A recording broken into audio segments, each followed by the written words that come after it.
Olá pessoas, aqui é a Mari e hoje eu vou continuar lendo para vocês, entraremos no capítulo 5, tá? Do livro Maria Bonita no Cangaço. Vai ter um pouquinho da história dela e de outras cangaceiras também, mulheres que entraram pro cangaço, né? A partir de Maria Bonita, Maria de Ideia. Tá? Então vamos lá, estou na página 77, capítulo 5.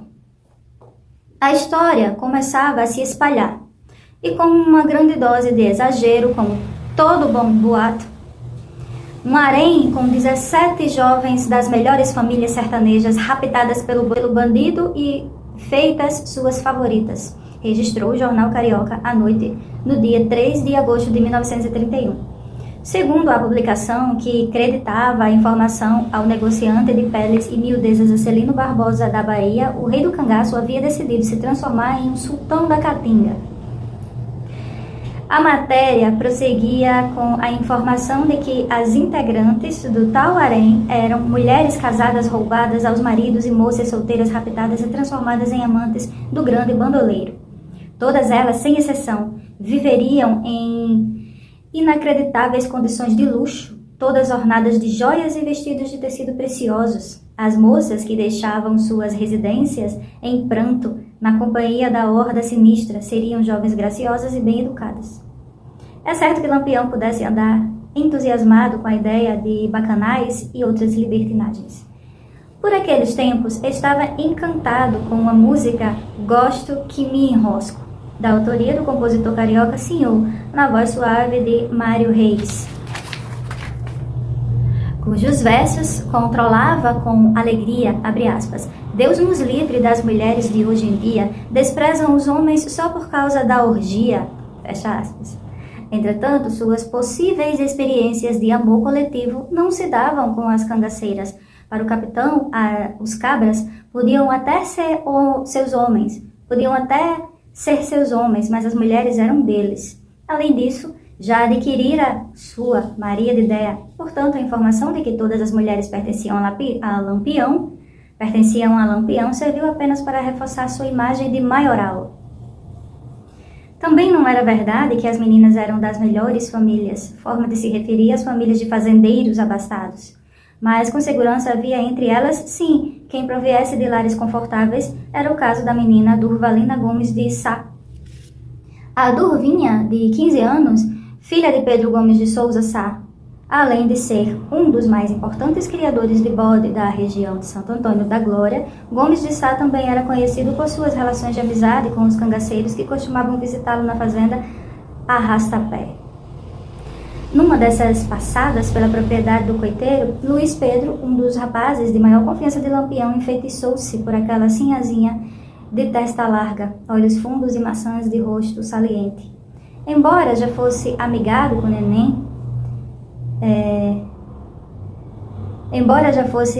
com Neném, e estivesse na presença dela, Pedro dirigiu um gracejo à Durvinha, ao mesmo tempo que lhe serviu uma taça de vinho, sugerindo que brindassem como noivos, com os braços entrecruzados. Mais do que o teor da lábia, a menina gravaria na memória a inhaca e o bafo de onça do galanteador. Abre aspas. Tinha a boca fedida e o cheiro muito ruim, diria décadas depois. Se Luiz Pedro havia lhe causado asco, o cangaceiro Virgínio, o moderno, chamara-lhe a atenção pelo porte másculo, com seu rosto quadrado, sobrancelha farta e olhar desafiador, embora risonho. Ex-cunhado do capitão, era viúvo da primogênita do Ferreira da Silva, Angélica.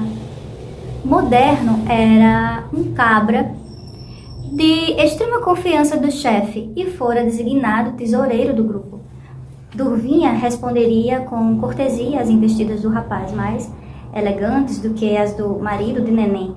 Logo, ela e Virgínio, o apelido de Moderno, jamais colaria na intimidade do bando.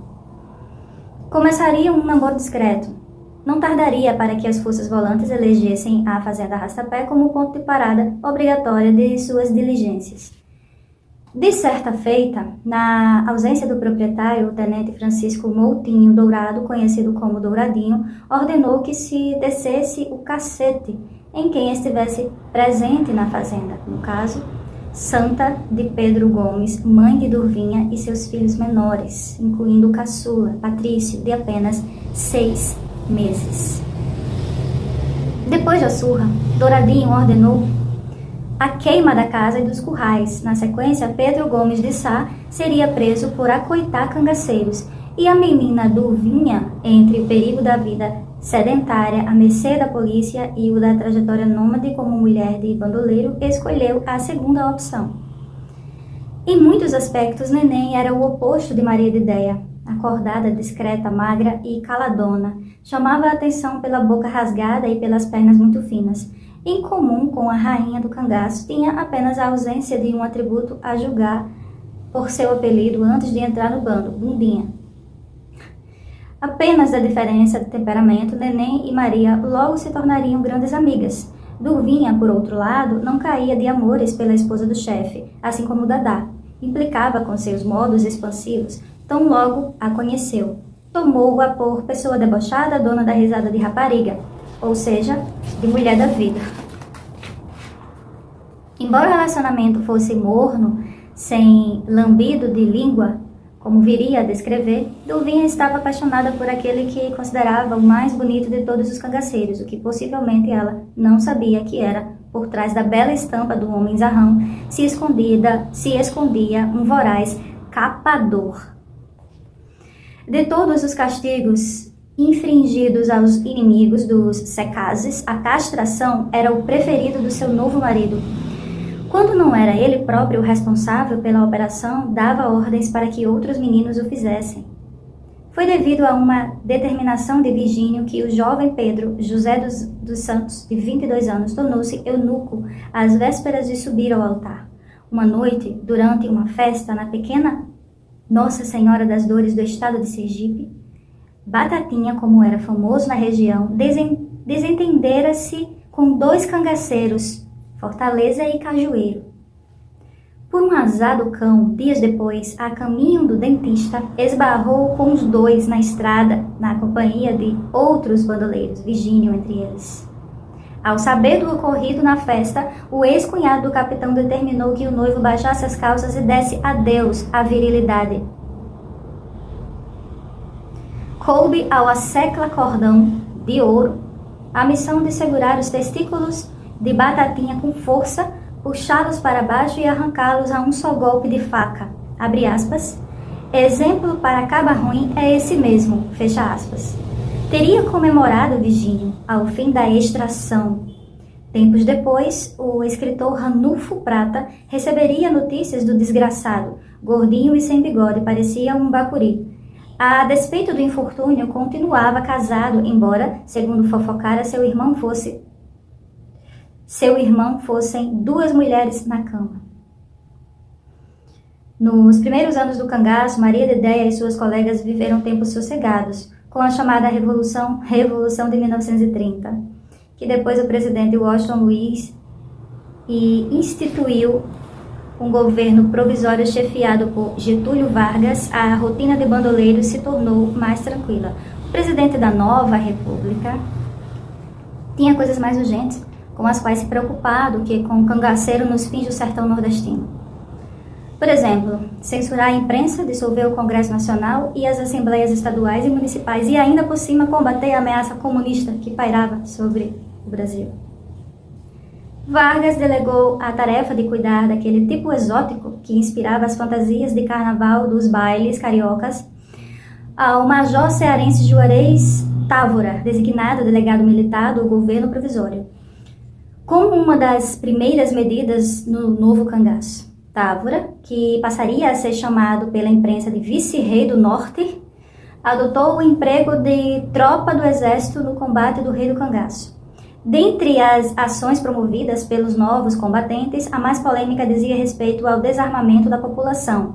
Em suas diligências, volantes tomavam armas e munições dos cidadãos e coronéis sob a justificativa de que assim prejudicaria o fornecimento do material aos cangaceiros. Os soldados chegaram a encontrar metralhadoras em poder de um fazendeiro, segundo informariam as fontes oficiais. Na edição de 10 de fevereiro de 1931 do Diário de Notícias do Rio de Janeiro, o repórter Garcia de Rezende, enviado especial à Bahia, tecia críticas à decisão, abre aspas. Essa medida tem provocado uma grande celeuma, porque atenta somente contra a segurança pessoal do sertanejo, a quem arrecadam, até num desmuniciamento geral, armas de cano curto, entregando-o, portanto, a Lampião, fecha aspas. Aqui, gente, é importante dizer para vocês, só para ficar assim bem às claras, né, bem evidente, que nessa época aqui as pessoas chamavam os nordestinos, né, o povo do Nordeste, de sertanejos, né, sertanejos. Hoje tem um outro tipo de significado e conotação, né, sertanejo é até um gênero musical hoje em dia. Porém, nessa época aqui, no início do século XX, né, os próprios jornais se referiam aos nordestinos como sertanejos, tá, por causa do sertão, da seca, tá, e aí sim, voltando, né. O que os jornalistas não escreviam nem se comentava em público era que coronéis e agricultores modestos não representavam os únicos fornecedores dos salteadores, além das armas do exército doadas a Lampião, por ocasião da sua convocação para combater a coluna Prestes em 1926. Aí vocês, pra galera que não tá ligado o que é a coluna Prestes, deem uma pesquisadazinha aí bem rápida no Google que vocês vão encontrar, tá?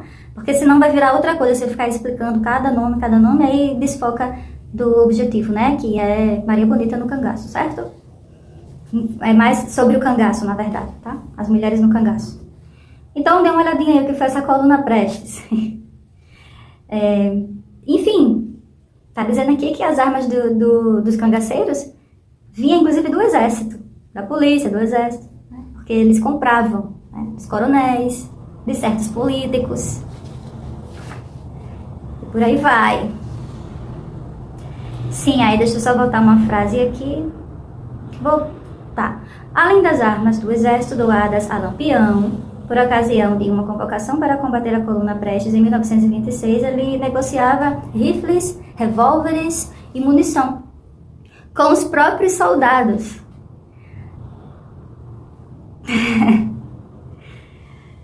Me fez lembrar um pouco de coisas aqui, enfim. Os vencimentos dos macacos, como eram chamados policiais, né, pelos cangaceiros, eram inferiores ao salário de Lampião, que Lampião pagava aos seus subordinados, olha só. Além disso, recebiam o dinheiro do governo por intermédio de um oficial da polícia que, não raro, pegava uma parte do valor destinado aos combatentes para si. Vender bala e pistola para cangaceiro era uma maneira de complementar a renda. Isso ocorria, entretanto, apenas em situações emergenciais para os cangaceiros. De forma geral, as armas e balas dos bandoleiros eram mais modernas e potentes do que as da volante, do que da polícia. É porque me faz pensar um pouco sobre 2025. Brasil 2025. Mas vou. Silêncio. Aí, né, voltando aqui, de forma geral, as armas e balas de bandoleiros eram mais modernas e potentes do que as das volantes, da polícia. Certa vez, depois de um combate, o então soldado Joaquim Góes encontrou um pente de balas deixado pelos inimigos e fez questão de examinar a data de fabricação dos projéteis, 1929. Feito o confronto entre as balas do meu caduco 95, fuzil Mauser modelo 1895.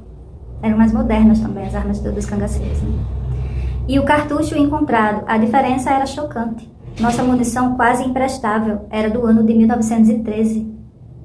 O arsenal de guerra dos cangaceiros incluía mosquetões, Mauser belgas e alemães, fuzis fabricados nos Estados Unidos, além de pistolas Parabellum. O peso do equipamento e da munição que os cangaceiros precisavam carregar em suas incursões catingueiras ultrapassavam os 30 quilos. Outra medida tomada em paralelo ao desarmamento foi a nomeação do capitão aviador Carlos Chevalier como comandante de uma expedição ao Nordeste para capturar o bandoleiro, anunciada pela imprensa com estardalhaço e ação. previa o destacamento de 917 homens para caçar os bandidos. O grupo teria a seu favor grande quantidade de explosivos, farta munição, metralhadoras, aparelhos radiotelegráficos e aviões.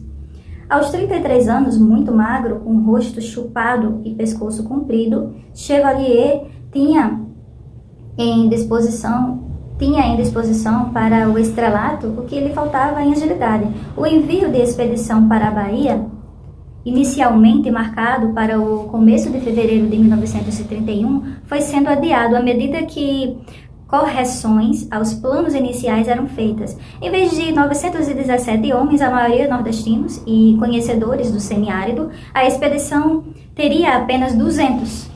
Todos recrutados entre os praças da polícia carioca. No lugar de aviões, Chevalier levaria consigo um engenheiro para realizar estudos topográficos no solo pisado pelos salteadores. Em março, ainda no Rio de Janeiro, dando entrevistas sobre seus planos certeiros para dar fim ao sinistro secaz, escreveu um relatório para o ministro da Justiça Oswaldo Aranha, no qual tecia considerações acerca do bando. Boa parte delas havia sido extraída da biografia de Leonardo Mota sobre Vigílio Ferreira da Silva. Este, para entrar no clima do governo provisório que havia substituído os governadores estaduais por interventores,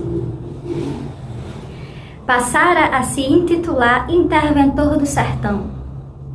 Lampião é bastante protegido por grande número de coronéis políticos, que, por este meio, amedrontam os seus adversários, ao mesmo tempo que evitam as depredações e assaltos em suas propriedades, escreveu Chevalier a respeito de algo que já se sabia havia quase uma década. Em maio, com um aviador ainda planejando a viagem, o jornal à noite estampou em manchete: Lampião é invencível. Pela reportagem, o leitor tomava ciência de episódio em que, durante encontro com policiais alagoanos, o cangaceiro não apenas matara um oficial e 11 soldados, como tomara toda a munição do destacamento. Em junho, quando os jornais nem mais tocavam no nome de Chevalier, o governo provisório nomearia um interventor da Bahia, Juraci Magalhães, novo comandante da campanha contra Lampião. Sem entrar em detalhes sobre a caçada, o Jornal do Brasil informava em 14 de junho de 1931 que a ação envolveria mais astúcia do que força. Quanto ao capitão Chevalier, o máximo que chegaria perto do cangaceiro seria no espetáculo Ótia e Lampião. Ótia, o Lampião. O Lampião, tá escrito assim mesmo, tá? Estrondoso sucesso na revista de Luiz Iglesias, em cartaz no Teatro Rialto, cujo quadro de número 6 tinha como título Vou deitar falação. Pelo que sugeriam as notícias dos jornais, Lampião se divertia com as fanfarronices do capitão aviador carioca, a quem chamava de Macaco Chevalier, e fizera troça demais um prêmio oferecido em troca de sua captura, daquela vez de 100 contos de réis, instituído pelo governo federal para a tropa que o detivesse. Não era o único a se divertir com a situação. Em julho, a gravadora Victor lançaria um disco de 78 rotações com o samba Amachichado, abre aspas, Vou pegar Lampião, fecha aspas, de autoria de J. Tomás, interpretado pelo cantor e humorista mineiro Castro Barbosa, cujos versos zombavam dos planos mirabolantes e dos prêmios para quem capturasse o bandoleiro. Aí aqui tem um trecho da letra da música. Adeus, Amélia, vou decidir minha sorte. Eu vou pro norte, vou pegar o Lampião. 50 contos não fazem mal a ninguém. Vamos ver se este malandro desta vez vem ou não vem.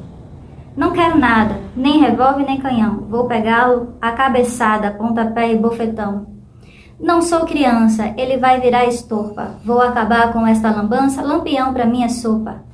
E aí aqui a gente pode notar, né? Aqui a gente pode notar que o cangaço ele foi utilizado para vender também, né? Vender estética, vender cultura, enfim, vender coisas, né?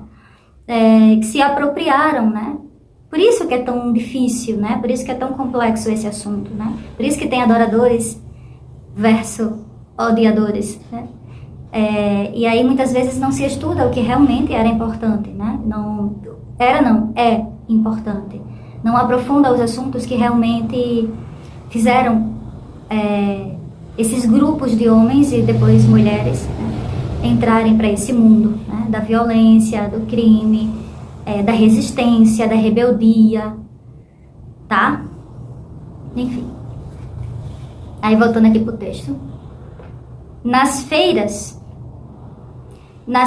quermesses e forrós do sertão,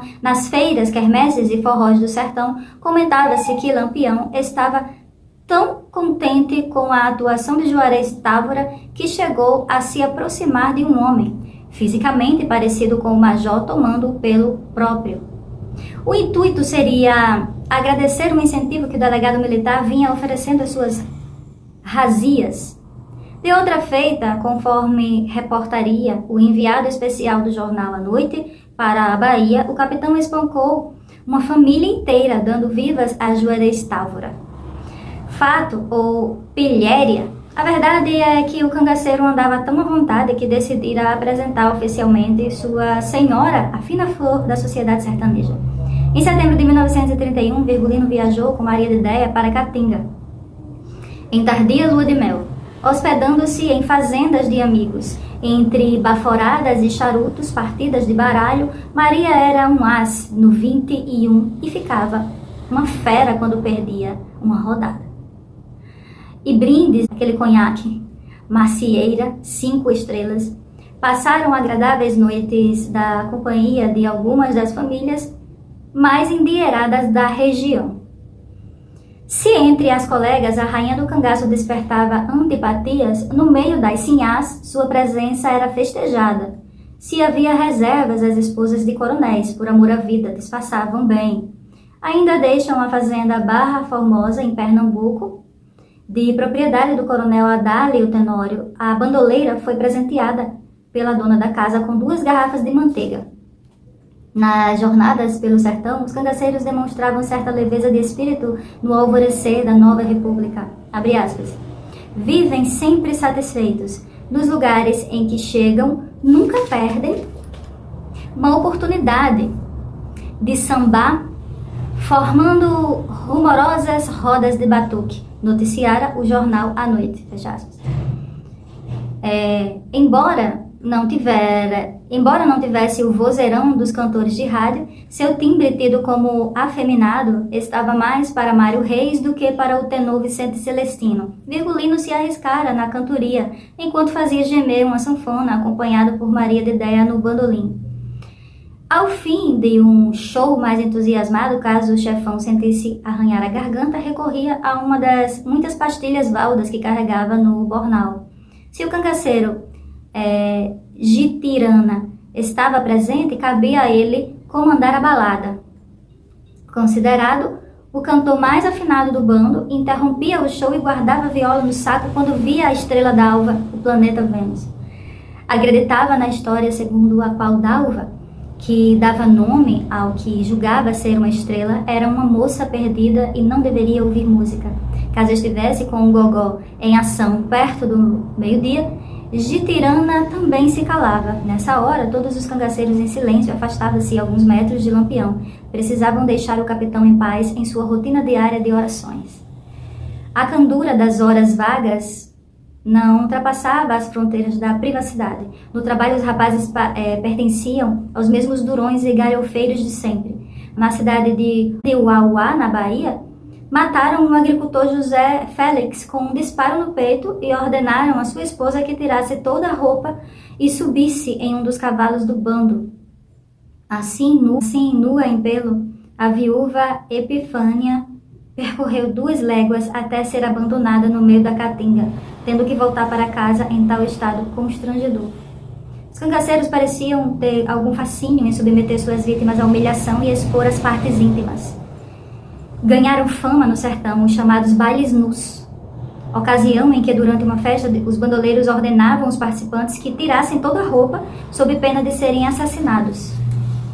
Isso teria acontecido, dentre outras oportunidades, na cidade baiana de Abóbora, Segundo narrou o escritor Ranulfo Prata, durante um forró improvisado pelo cangaceiro Mariano, que sentado em um banquinho de 3 pernas dedilhava uma sanfona, o chefão ordenara que todos ficassem pelados e dançassem aos pares.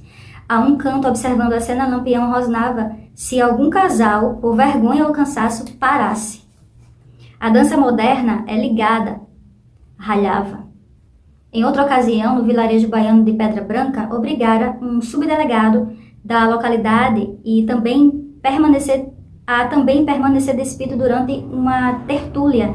Ao fim da noite, depois de os presentes dançarem como vieram ao mundo, o subdelegado teria sido forçado a pôr-se de 4, sendo penetrado por uma vela, posteriormente acesa e queimada até o fim.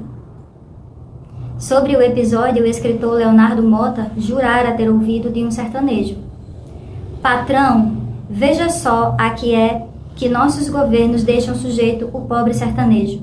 Veja só do que é que Lampião está fazendo castiçal." Se as circunstâncias dos bailes nus tinham um certo ar de trágico comédia, outras ações se enquadravam rigorosamente à categoria de terror. Em setembro, Corisco cometeria um crime que ganharia fama pela crueldade até para os padrões cangaceiros. A vítima seria o delegado Herculano Borges, com quem se desentendera no período em que estava afastado do bando de Lampião, em 1928. Enquanto negociava miudezas em uma feira da cidade de Jaguarari, Corisco teria sido alvo de uma tentativa de suborno de Borges, que lhe exigia o pagamento de impostos pela mercadoria à venda. Ante a decisão do Diabo Louro de não pagar o cafezinho da autoridade tivera seus produtos recolhidos. Levara pontapés na bunda e passara uma noite no Chilindró. Injuriado, o cangaceiro jurara vingança. Naquele mês de setembro de 1931, Corisco já descobrira que Herculano Borges abandonara o posto de delegado para se tornar comerciante no povoado Santa Rosa de Lima. No dia 21, encontrou na fazenda Bom Despacho, no meio do caminho entre Abóbora e Santa Rosa. Após tê-lo tomado como refém por algumas horas, teria decidido matá-lo a golpes de punhal. Na sequência, segundo narraria a imprensa, Corisco arrancara a cabeça do homem, bem como seus braços e pernas, e cortara o tronco em postas, posteriormente distribuídas em uma cerca para deleite dos urubus.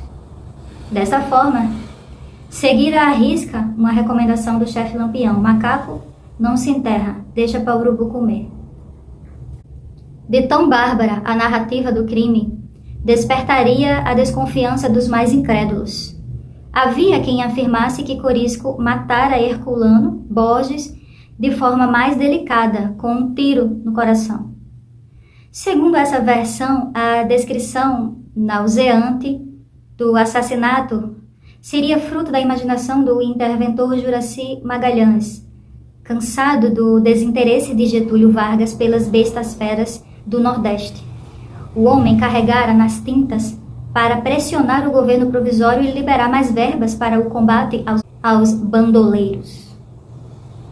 A estratégia teria dado certo. No mesmo mês, o presidente liberaria 400 contos de réis para a missão de caça aos cangaceiros, mesmo o orçamento que o governo do Rio de Janeiro destinara para a Secretaria de Obras Públicas em 1931. Quando assassinara Herculano Borges, Corisco estava sem Dadá. Maria de Déia também não acompanhara o marido por ocasião do erótico baile de Abóbora. Na maioria das vezes, as mulheres ficavam guardadas em coitos, enquanto os maridos saíam em busca de combates e outras aventuras. Embora não participassem de modo geral de linha de frente dos tiroteios, as jovens costumavam andar armadas, ainda que em alguns casos com pistolinhas de brinquedo. para disfarçar. Maria de Ideia portava um conjunto de punhal e um facão, um revólver calibre 38, de procedência norte-americana, popularmente conhecido como Colt Cavalinho. Dadá, além do mesmo 38, revólver 38, carregava um pequeno punhal do cabo de prata enfeitado com 5 anéis, que tratava como se fosse um brinquedo. Outras jovens, além de facas, andavam com revólveres calibre 32. Os coldres, onde as armas de fogo eram guardados, ficavam presos às correias dispostas em X sobre os seios e enfeitados com ilhoses vazadas. Além de conferir beleza ao conjunto, os pequenos aros de metal tinham ainda a função de dissipar o calor durante as longas caminhadas pelo sertão. A munição podia ser transportada tanto nos bornais quanto nas cartucheiras presas à cintura. À exceção de Dadá, que desenvolveria o gosto pelos revólveres e chegaria a manusear fuzis, as mulheres não atiravam. Durvinha tinha verdadeiro pavor de pistolas, rifles e mosquetões.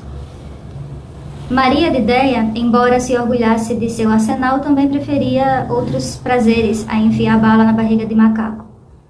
No fim de 1931, talvez porque o sossego, propiciado pela ineficácia das missões contra o cangaço, tenha lhe permitido noites de amor mais frequentes, Maria de Ideia ficou grávida. E assim terminamos mais um capítulo do livro Maria Bonita no Cangaço, tá? Um cheiro, obrigada por ficar por aqui, por me ouvir e até a próxima. Tchau!